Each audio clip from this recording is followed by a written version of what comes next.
let us give you something really, really, really, really good to know. What you really want can come now or within a few minutes. Because what you really want, the reason that you want everything in a manifested form that you think you want is because you believe you will feel better in the having of that. So if you can just, for a little while, accept that since it's joy is the reason that you want it, you want it because you think it will feel better to have it. If you can believe us when we say you can find a way to feel better now, which means you're going to get what you want now. It's just that you want the means to it to be exactly as you've defined it. In other words, I want to be happy down because of that path unfolding just that way. And we want you to stop nitpicking over how the happiness comes and just accept that you can find the happiness right now or within an hour or certainly within a day. And if you can be satisfied with the happiness that is here, which is the reason that you want everything, then all of the means to that end will show up for you. It's the means to the end thing. That's what's tripping you all up. You see, you want manifestations which you know are not going to happen instantaneously. It's like, let's say you're deeply in debt and what you really want is a big pile of money. Well, there's a big difference between where you are in terms of the manifestation in your bank and where you want to be. If you could realize that you have the ability to find ease, that you can find clarity right now while the money may be a little while in coming. You could find a feeling of peacefulness right now while the money may be a little while in coming. And what happens sometimes is that you've allowed yourself, and it's all right, to be out of balance long enough that there's enough momentum going that keeps what you want from coming, keeps it from actually manifesting.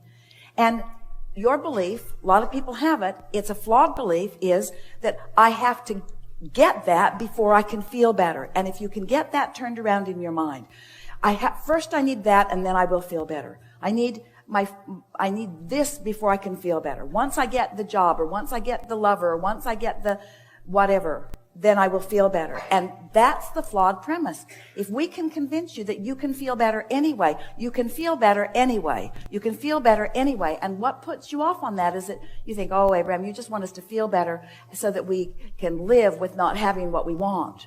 And we say, no, we want you to feel better because we know that that is the vibrational path to everything that you want. But what you really want is to feel better, but all of the details will fill in around it once you get there first. So you got to get to the feeling good first. In other words, you don't have to figure it all out. Just find some touchstone that always feels good to you when you think about it and use it as your reason to feel good right now. Adjust your vibration by reaching for this game with yourself. Do it when you've got a little struggle going and use it to guide yourself back onto the roadway. And notice that the more control you have as you care about how you feel, because sometimes you can say these words and you're right back in alignment, and sometimes you can't, so give in to that. Just stop the struggle and stop the judgment, stop the self-judgment. That's really what we're asking. So what are positive momentum building statements that you could offer for yourself?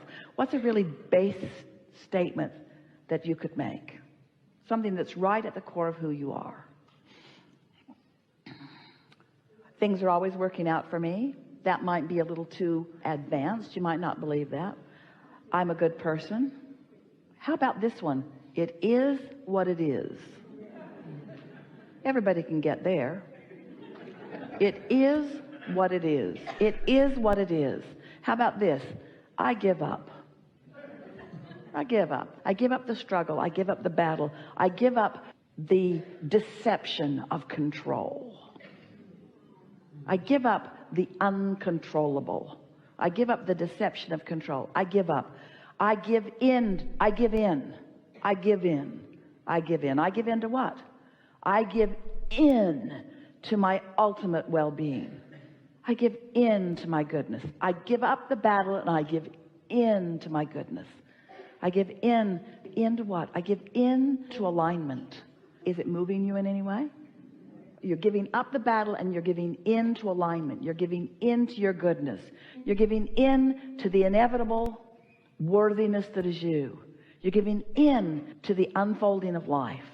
You're giving in to what you gave into when you decided to come. I'm giving in to the probability of happiness. I'm giving up the struggle. If you're giving up the struggle, what are you giving into? Can you find it? Can you find some words? Giving into relief. I'm giving into ease. I'm giving into natural. I'm giving into flow. I'm giving into goodness. I'm giving into clarity. I'm giving into the receptive mode. I'm giving into getting a good idea. I'm giving into relief. I'm giving into ease. I'm giving into fun. I'm giving into joy. I'm giving into not giving a rat's ass about what anybody else thinks about anything. I'm giving in to my alignment. I'm giving into my connection. I'm giving up the struggle. I'm giving up the battle. I'm giving into ease. I'm giving into power. I'm giving into clarity. I'm giving into a nap. I'm giving into sleep. I'm giving into rest. I'm giving into feeling good. I'm giving into happy. Stop beating up on yourself about where you are, and stop beating up on others for not understanding where you are. They're not going to get it. It's not their job. It's your job. It's just your job. It's just your job to understand where you are. It's your job to live happily ever after. So here's the deal. You're going to live ever after. You might as well decide to be happy. Happy. Happy. Happy. There's a reason that you're here. Because you like the hands in the clay. You like the deliberate intent. You like the freedom of getting to choose.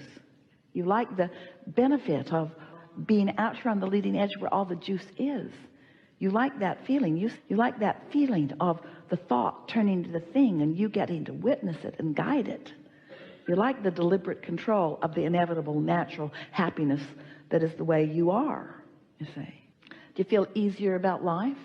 You feel like you want to take a softer approach? You feel like you're ready to give up the control, to give in to the inevitable, to allow the well-being to be, to let the earth spin in its orbit, to let your heart pump on its own tonight? Oh, gotta set my alarm. Gotta keep that heart pumping. Gotta keep that blood flow. I gotta metabolize. Oh man, I got a long list of things I gotta do. Earth in orbit, sun coming up, water moving around the planet, seeds turning to crops. The animals have to keep propagating. Plants have to keep being, have such responsibility. You don't, do you? The well-being is so dominant. You just have to find your place in it. And your place in it is not in struggling to maintain it. It's maintaining. Your problems will maintain your solutions. And your questions will maintain your answers. And collectively, you are all of such benefit to one another. You're eternally living. You might as well live happily ever after. Let's think in terms of shortage consciousness. So shortage consciousness goes like this. Let's take the abundance subject first. People who have shortage consciousness relative to abundance have this flawed premise. They think that there's a finite pile of resources that are somehow being divided among you. And usually they think unfairly divided among you. They don't understand that the resources are exponentially expanding because of desire. They don't understand that resources are about thoughts that have turned to resources. Think about your economy today and how no stuff's being trucked in. In other words, it's not being piped in from other planets. It's becoming resources as thoughts and ideas are turning to those resources. You are agreeing with that? So shortage consciousness about money is about, lack consciousness about money is about a misunderstanding of how there's a never-ending flow of all of it. And so when you feel the absurdity of that, it can make you feel more optimistic about it. But then you've got to put yourself in sync with the optimism that you found, which means you have to find ways of feeling good about that. And it is simply the process of speaking it and see how it feels, and speaking it and see how it feels. So let's say that the subject that you are working on is the subject of feeling more financially prosperous. And let's say that the current reality that you are living doesn't really support that to the degree that you would like to, that you feel limitations relative to your financial situation. And so if you are looking precisely at how much money you have, what your asset to liability relationship is, if you're looking at your income increase. In other words, if you are looking at reality and coming up with answers that you don't want to come up with, then those specific thoughts are holding you in a place you don't want to be, and even taking you further into a place that you don't want to be. So you know that's not the right approach. So by getting general about it, we mean statements like this, kind of an uncondition of it. The bank and the money in it is a condition. The way you feel is an uncondition. Negative or positive is an uncondition. Focusing on something that is finite is more of a condition. Humans have been talking about unconditional love for a long time, not realizing what it means. And we're talking about unconditional love, unconditional alignment, unconditional clarity, unconditional prosperity. We're talking about taking the reality that has you all balled up and in a disallowing mode out of the equation, which once you stop blocking the flow will come. Once you stop holding the cork under the water, the cork will float again. And so general statements such as, I like the subject of economics. I like the subject of economics. I like the idea of in and out. I like dollars flowing to me and through me to someone else. I like the flow of dollars. I like knowing that there is no waste, that I can't waste money because when I spend it, someone feeds their kids. I like knowing that I don't waste money because when I spend it, it's economics that someone else benefits from.